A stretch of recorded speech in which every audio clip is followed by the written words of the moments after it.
Well, our seminar is called Governing the Technosphere, the Metropolitan Scale.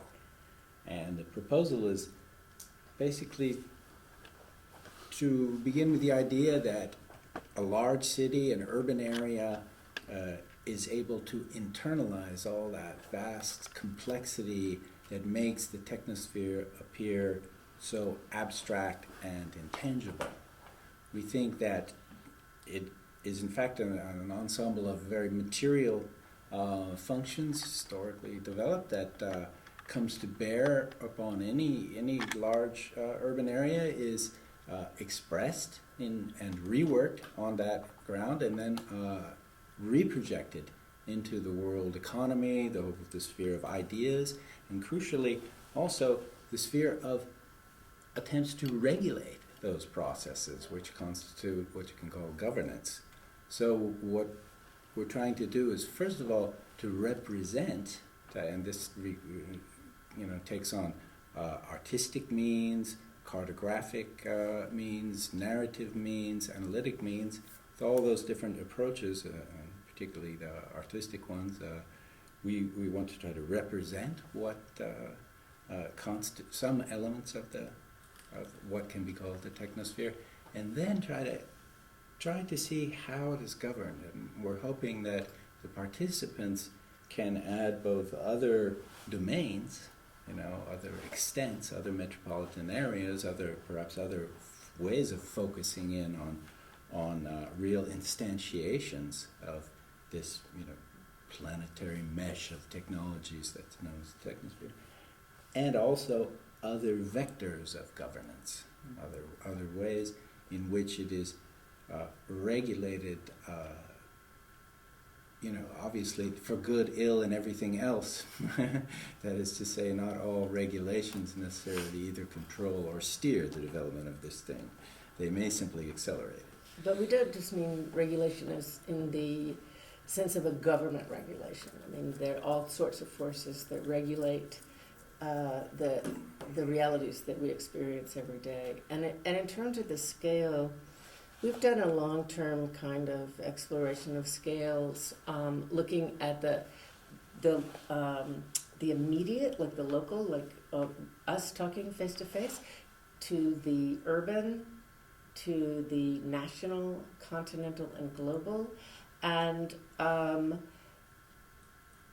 they're not really separable. I mean, they're like analytic perspectives, but the global is always expressed in the local nowadays. And choosing the metropolitan is choosing a scale that's very complex and expressive of global forces, but also somewhat ponderable to our touch. It's not completely abstract, it's more concrete. Yeah. It becomes a doorway in particular to the continental scale, which is probably the one that the last one you can really imagine. Well, it gets neglected a lot, even though it's become a real organizing principle. Also, we're concentrating. I mean, we have prepared brief analysis on the financial realm, the agricultural realm, and energy processes, what we call extreme energy extraction. But we could have also chosen like the juridical, the military, the medicinal, the kind of life sciences. And we hope that our participants will have, maybe want to cover some of these kinds of areas in terms of taking these tools of analyzing governance.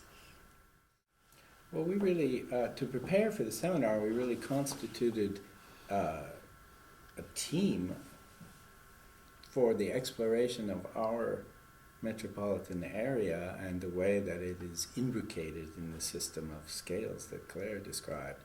And we did that because we thought it could be exemplary for people, that they could look on that as a possible process that they might want to adopt themselves.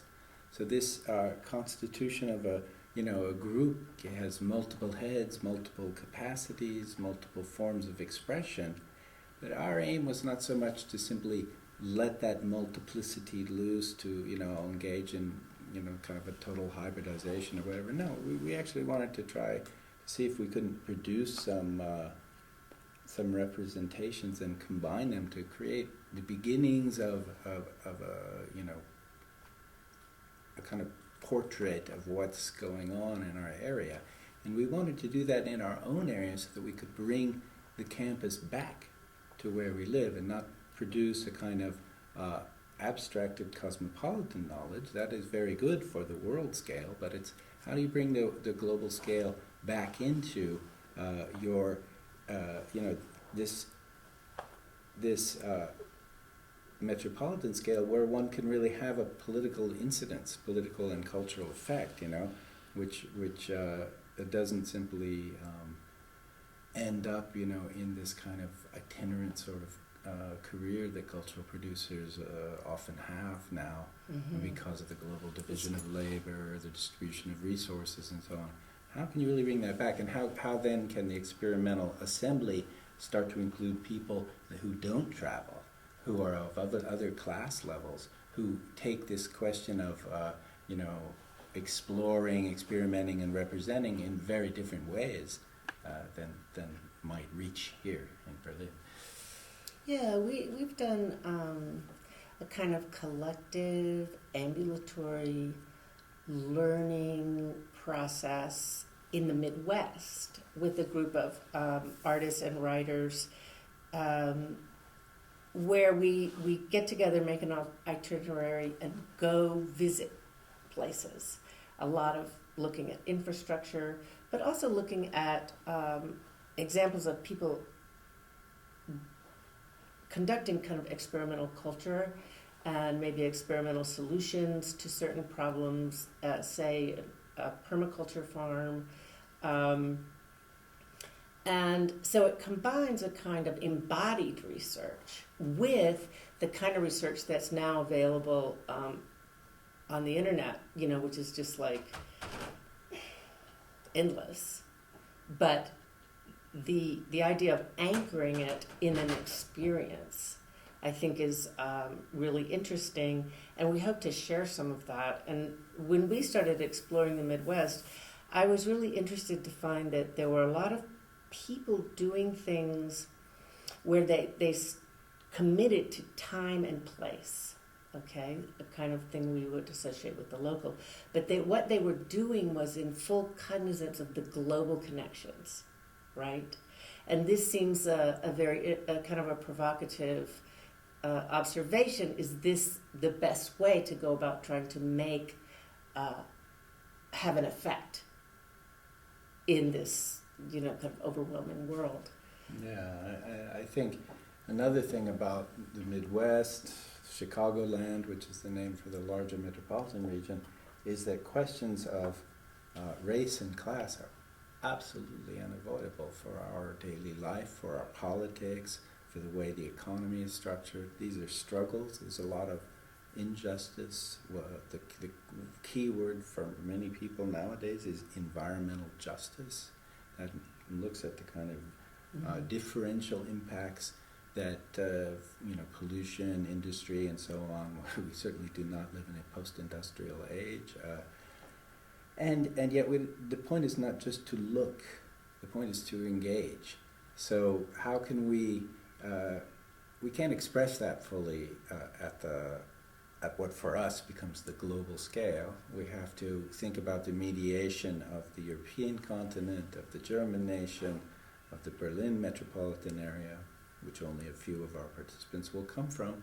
But there's all of that in between, and an experimental activity that's developed over time, and other possible experimental activities.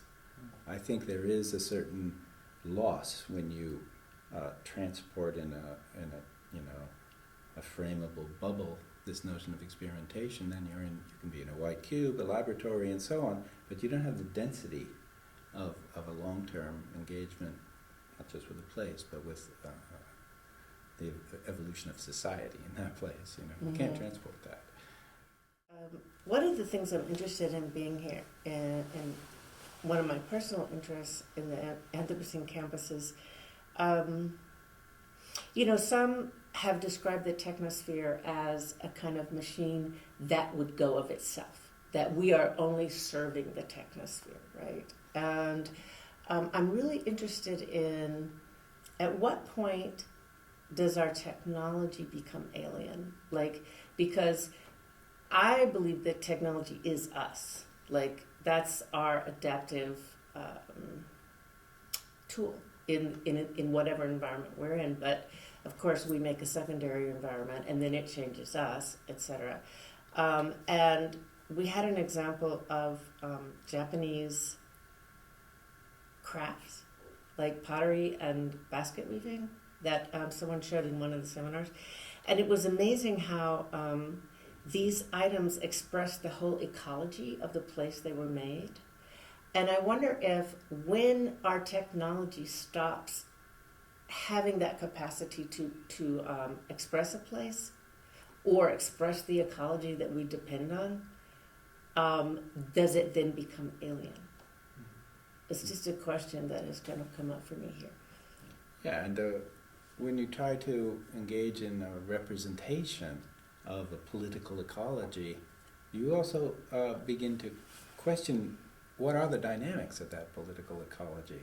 I mean, we're looking at a perspective over the next decades of living in increasingly unstable and dangerous environments, and all we have to do in Chicagoland is go out the door and walk around a little and start to get to know maybe the exact place where we're living, and then other parts of the city, more on the edge and the south of the city, where which becomes a kind of sacrifice zone for the rest of the city, to experience the future now.